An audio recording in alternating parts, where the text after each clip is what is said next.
자, 국민 코미디언에서 대통령으로, 그리고 무능한 대통령에서 어려운 상황을 타파하는 불굴의 전시 지도자로, 그리고 이제는 내부에서도 외부에서도 관심을 잃어가는 힘 빠진 우크라이나의 리더로. 사담 유튜브에 오신 걸 환영합니다. 자, 그게 바로 젤렌스키 그리고 우크라이나의 현 상태죠. 이제 현재 젤렌스키의 상태는, 우크라이나의 상태는 좋지 않습니다. 주변의 도움은 줄어가면서 가진 돈은 줄어들며 내부에서도 전쟁에 대해서 회의감을 느끼는 사람들이 늘고 있습니다. 사실 다들 아시다시피 우크라이나는 어마어마한 지원들을 미국과 EU에서 받아왔었죠. 근데 이 EU라는 단체는 하나의 나라라도 어떤 정책에 대해서, 지원에 대해서 반대하게 될 경우 정책이 승인이 안 난다라는 사실이 있고요. EU 가입 국가 중 이 헝가리라는 나라가 친푸틴 성향의 오르반 총리 정권이 집권하면 나라라는 사실인데요. 이 나라가 포퓰리즘 정책과 만성적인 재정난이 있어가지고 사실 EU의 지원금이 굉장히 절실한 나라인데, 여태까지는 이 지원금이 계속 거절이 돼 왔다가 여러 이유가 있겠지만, 뭐 러시아에 대한 75%에 해당하는 에너지 의존도나 친러시아라거나 헝가리 지도부의 언론 탄압과 사법부 장악이 있었다라거나 이런 이유들 때문에 여태까지 EU 내에서 지원금이 거절이 돼 왔었는데, 재미난 건 우크라이나가 EU에 가입하는 거에 계속 반대를 하다가 이 지원금에 대해서 받게 되면서 이제 거기에 대해서 찬성을 했죠.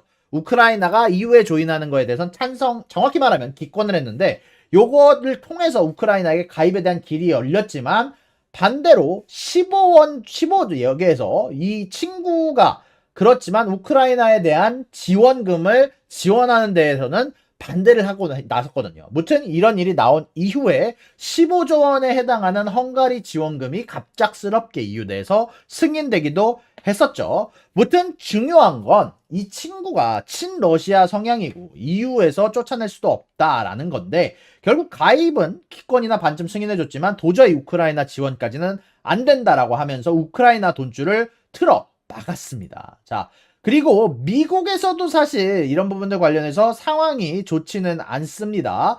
공화당에서 특히 극보수 쪽에서 완강하게 우크라이나에 대한 지원을 반대하고 있습니다. 애초에 이제 공화당 쪽은 트럼프가 이야기했던 마가, Make America Great Again을 가장 원하죠.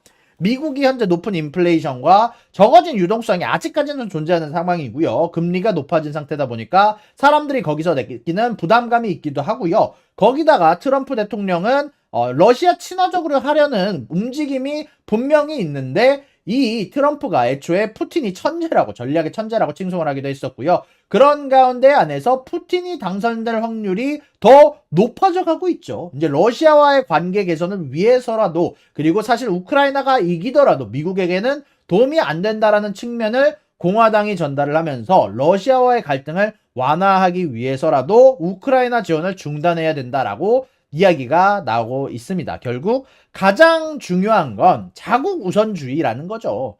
실질적으로 12월 중순에, 정확히 말하면 저번 주에 젤런스키 대통령이 미국에 방문해서 커다란 호소를 하고 갔습니다. 이제 작년에 와서 호소했을 때는 사실 진짜 모든 의원들이 일어서 기립박수를 쳤었는데, 대조적으로 이번에에서는 반응이 거의 무심한 수준이었습니다.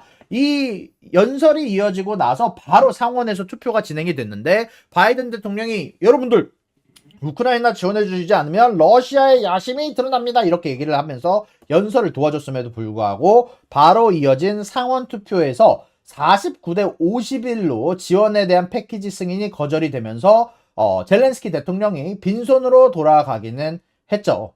사실 미국이 돈을 진짜 많이 쓰기는 했어요. 이미 우크라이나 지원에 111빌리언 달러에 해당하는, 뭐 140조 원에 해당하는 돈을 지원을 했는데, 우크라이나가 도와달라는 금액을 추가적으로 지원하면서도 이스라엘을 지원하려면 약 106빌리언 달러에 해당하는 돈을 내년에 더 추가적으로 지원을 해야 되긴 하거든요. 근데 여태까지 이렇게 돈을 많이 지원해 왔지만, 문제는 6월 대반격을 선언한 이후 우리는 모든 영토를 수복할 때까지 전쟁을 계속하겠다라는 게 젤렌스키의 입장이지만, 수복한 영토가 진짜 쥐꼬리만큼이고, 여기 파란색으로 표시된 영토 보이지도 않죠. 사실상 영토 복구가 어려워 보인다는 거예요. 이제 그러다 보니까 지금 우크라이나 내부에서도 전쟁에 대한 지지율이 떨어져 가고 있기도 하고요. 전쟁 지속 의견이 내부적으로도 우크라이나 국민들 사이에서 60%에서 48%로 사실상 내부적으로도 이 협상에 대한 의견과 전쟁 지속에 대한 의견이 예전과는 다르게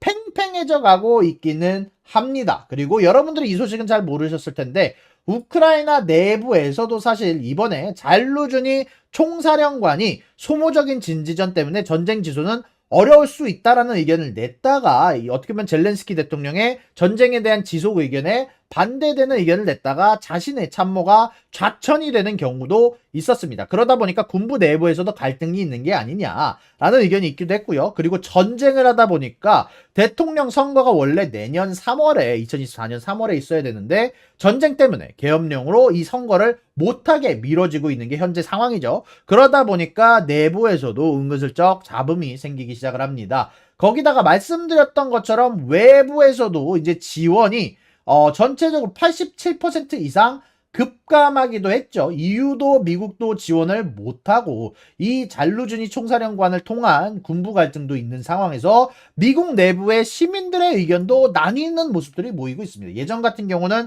젤렌스키의 강력한 지지율이 어마어마하게 올라갔었는데 지금은 그 정도 상황까지는 아닌 키이우 사전 시장들도 젤렌스키를 강력하게 비판을 하기도 했고요. 우크라이나에 대한 서방의 지원이 전년 대비 87% 이상 급감하기도 했고 키이우에 있는 시민들은 현재 데모를 진행을 하기도 하면서 전체적으로 굉장히 어려운 상황으로 가고 있다라는 게 지금 현재 우크라이나의 상황이다라고 전달을 해드릴 수 있을 것 같은데 그래서 앞으로 어떻게 될 것 같냐? 아무래도 전쟁은 러시아에게 유리하게 흘러갈 가능성이 높아 보이긴 합니다. 트럼프의 전 대통령이 재선에 유력한 가운데 보수적인 리더들이 사실 전 세계에서 생각보다 집권율이 올라가고 있거든요. 이제 아무래도 경제가 힘들어지는 상황에서는 보수적인 리더들이 가져가는 경우가 굉장히 많은 것 같더라고요. 그러다 보니까 지원금은 떨어져 가고 사실상 미국 의회에서 승인이 안 나면 내년 초쯤에는 지원금이 다 떨어질 거다라는 이야기도 나오고 있고 그리고